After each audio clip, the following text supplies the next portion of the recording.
तैयार रहिए। स्टार्ट। परिवादी की पुत्री का विवाह अपीलार्थी के साथ संपन्न होने के लिए वर्ष 2004 के प्रारंभ में तय हुआ था। विराम।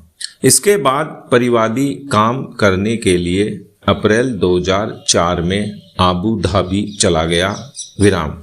इसी दौरान उसकी अनुपस्थिति में ही दिनांक 23/11/2004 को उसकी पुत्री एवं अपीलार्थी का विवाह संपन्न हो गया, जिनके वैवाहिक जीवन से वर्ष 2006 में एक बच्चे का भी जन्म हुआ।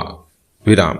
वर्ष 2007 में परिवादी वापस घर लौटा तो उसकी पुत्री ने अपने पिता परिवादी को बताया कि उसके पति अपीलार्थी एवं सास ससुर दहेज के लिए उसे प्रताड़ित करते हैं।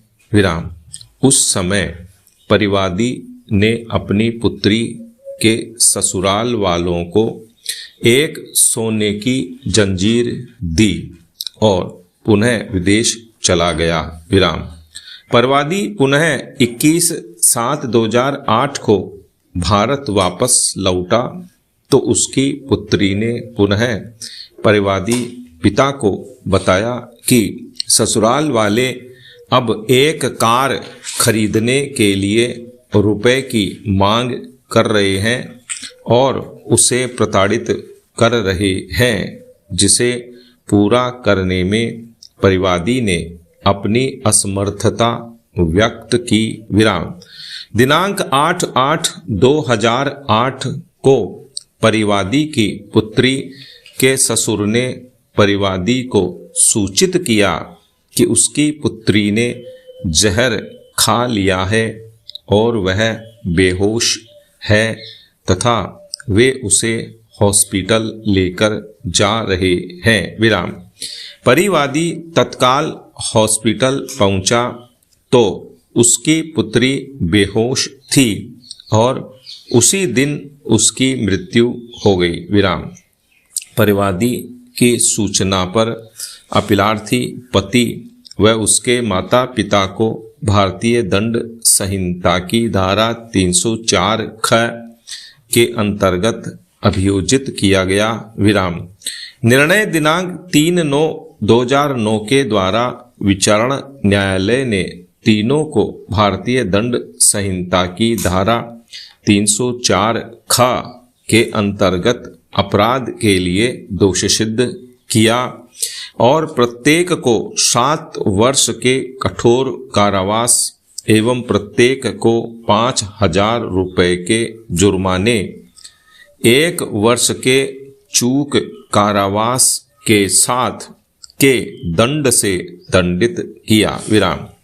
उच्च न्यायालय ने आक्षेपित निर्णय दिनांक 15/3/2010 के द्वारा अपीलार्थी की दोष सिद्धि एवं दंडादेश की पुष्टि करते हुए उसकी अपील निरस्त कर दी, जबकि उसके माता पिता को दोषमुक्त कर दिया। विराम। अतः अपीलार्थी ने उच्चतम न्यायालय में यह अपील प्रस्तुत की। विराम।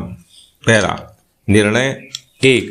भारतीय दंड संहिता की धारा 304 ख के अंतर्गत दहेज मृत्यु से संबंधित अपराध धारा 304 ख 1 एवं इसके लिए दंड धारा 304 ख 2 का उपबंध किया गया है, जो निम्नवत पठनीय है। पहला, धारा 304 ख दहेज मृत्यु 1। जहां किसी स्त्री की मृत्यु किसी दाह या शारीरिक क्षति द्वारा कारित की जाती है या उसके विवाह के 7 वर्ष के भीतर सामान्य परिस्थितियों से अन्यथा हो जाती है और यह दर्शित किया जाता है कि उसकी मृत्यु के कुछ समय पूर्व उसके पति ने या उसके पति के किसी नातेदार ने दहेज की किसी मांग के लिए या उसके संबंध में उसके साथ क्रूरता की थी या उसे तंग किया था, वहाँ ऐसी मृत्यु को दहेज मृत्यु कहा जाएगा और ऐसा पति या नातेदार उसकी मृत्यु कारित करने वाला समझा जाएगा। विराम। पैरा। स्पष्टीकरण। इस उपधारा के प्रयोजनों के लिए दहेज का वही अर्थ है जो दहेज प्रतिषेध अधिनियम 1961 का 28 की धारा 2 में है। विराम। पैरा 2। जो कोई दहेज मृत्यु कारित करेगा वह कारावास से जिसकी अवधि 7 वर्ष से कम की नहीं होगी, किंतु जो आजीवन कारावास तक की हो सकेगी, दंडित किया जाएगा। विराम। पैरा। अर्थात धारा 304 ख की उपधारा 1 किसी महिला की दहेज मृत्यु को परिभाषित करती है। विराम।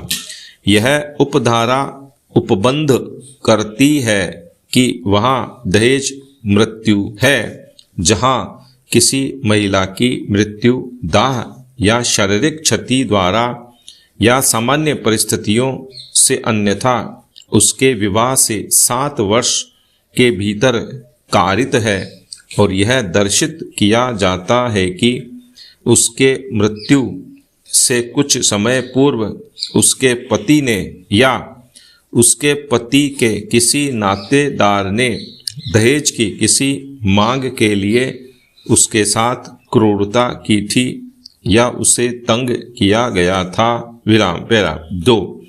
इस न्यायालय ने सतवीर सिंह बनाम हरियाणा राज्य दांडिक अपील संख्या 1735/36 वर्ष 2010 निर्णीत दिनांक 28/5/2021 के नवीनतम मामले में भारतीय दंड संहिता की धारा 304 ख सपटित धारा 113 ख भारतीय साक्ष्य अधिनियम के अंतर्गत विधि को निम्नवत सारांशित किया है। विराम।